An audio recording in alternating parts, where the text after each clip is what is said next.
तो आज की इस वीडियो के अंदर हम लेक्सिकल एनालाइजर के बारे में पढ़ने वाले हैं। तो बेसिकली क्या है, कंपाइलर डिजाइन की सीरीज चल रही है। तो लेक्सिकल एनालाइजर होता क्या एक्चुअली, कंपाइलर डिजाइन के अंदर क्या टोटल 6 फेजेस होते हैं, जिसके बाद कोई भी जो प्रोग्राम होता है, सोर्स प्रोग्राम, वो कंपाइल होकर रन होता है। तो सबसे जो पहला फेज है, सबसे मोस्ट इंपोर्टेंट फेज है, वो है लेक्सिकल एनालाइजर। तो इसके बारे में हम जानने वाले हैं। तो हमने अब तक पढ़ा था टोटल 6 फेज होते हैं, जिसके बाद कोई भी प्रोग्राम कंपाइल होने के बाद रन होता है। ठीक है, तो सबसे पहला जो फेज है उसको बोलते हैं लेक्सिकल एनालाइजर। तो इसके बारे में हम डिटेल में जानने वाले हैं।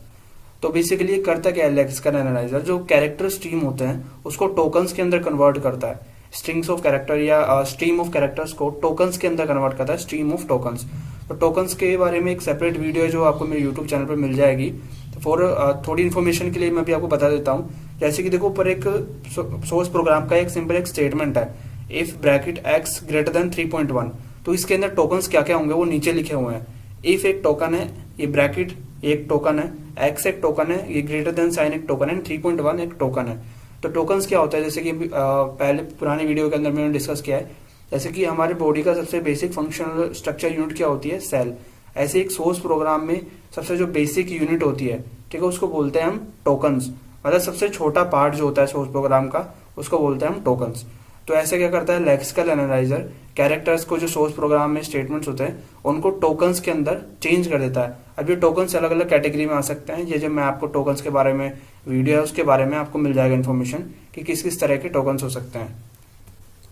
तो लेक्सिकल एनालाइजर क्या करता है कि जो सोर्स प्रोग्राम होते हैं तो उसको टोकन्स के अंदर कन्वर्ट करता है। एंड फिर वो अगले जो स्टेप होता है, अगले जो फेज होता है, इसको बोलते हैं सिंटैक्स एनालाइजर या पार्सर जिसको बोलते हैं। तो उसके पास वो टोकन्स जाते हैं ऐसा इनपुट। ठीक है, एंड ये दोनों फेज जो होता है लेक्सिकल एनालाइजर और उसके बाद का जो फेज होता है, ये क्या करते हैं, सिंबल टेबल को यूज करते हैं।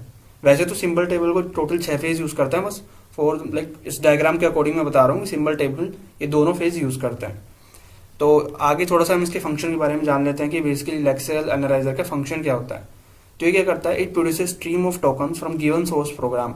कोई भी एक सोर्स प्रोग्राम गिवन है, उसको क्या करता है, स्ट्रीम्स ऑफ टोकन्स के अंदर कन्वर्ट करता है या ब्रेक करता है। ठीक है, it removes white spaces and comments from the source program. जो मतलब कोई भी प्रोग्राम होता है वो ज्यादा स्पेसेस छोड़ देता है या ज्यादा कमेंट्स ऐड कर देता है। तो कमेंट्स को क्या, कंपाइलेशन के टाइम में आपको पता है कमेंट्स क्या होते हैं कि वो कंपाइल नहीं होते। तो ये जो पूरा प्रोसेस होता है कि अपन पूरी तरह हटा देते हैं, कमेंट्स नहीं होते कंपाइल, तो ये लेक्सिकल एनालाइजर के थ्रू होता है कि लेक्सिकल एनालाइजर फेज से जब वो सोर्स प्रोग्राम जाता है तो अपने आप हट जाता है ये कमेंट्स। ठीक है, एंड थर्ड इसका फंक्शन है, it passes the data to syntax analyser when demand. तो मैंने पहले भी एक वीडियो के अंदर डिस्कस किया था कि जो अगला लेक्सिकल एनालाइजर का जो आउटपुट होगा, जो कि टोकन्स होता है, वो अगले वाले फेज के अंदर जाता है जिसको बोलते हैं पार्सर या सिंटैक्स एनालाइजर। तो ये टोकन्स अगले फेज के पास या अगले पार्सर के पास तब जाएंगे जब पार्सर क्या करेगा, एक कमांड जनरेट करेगा जिसको बोलते हैं गेट नेक्स्ट टोकन। जब तक ये कमांड जनरेट नहीं करेगा नेक्स्ट फेज, जो कि पार्सर बोलते हैं इसको या सिंटैक्स एनालाइजर फेज बोलते हैं, तब तक ये टोकन्स लेक्सिकल एनालाइजर के पास ही रहेंगे एंड आगे फॉरवर्ड नहीं होंगे।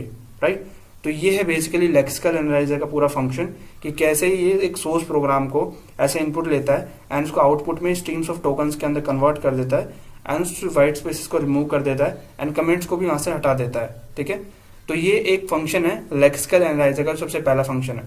होप सो वीडियो आपको अच्छी लगी होगी। इफ अच्छी लगी होगी एंड आपके लाइफ में वैल्यू ऐड की होगी तो आप इसको अपने फ्रेंड्स के साथ शेयर कर सकते हैं, जिससे कि उनको भी इन्फॉर्मेशन मिल सके।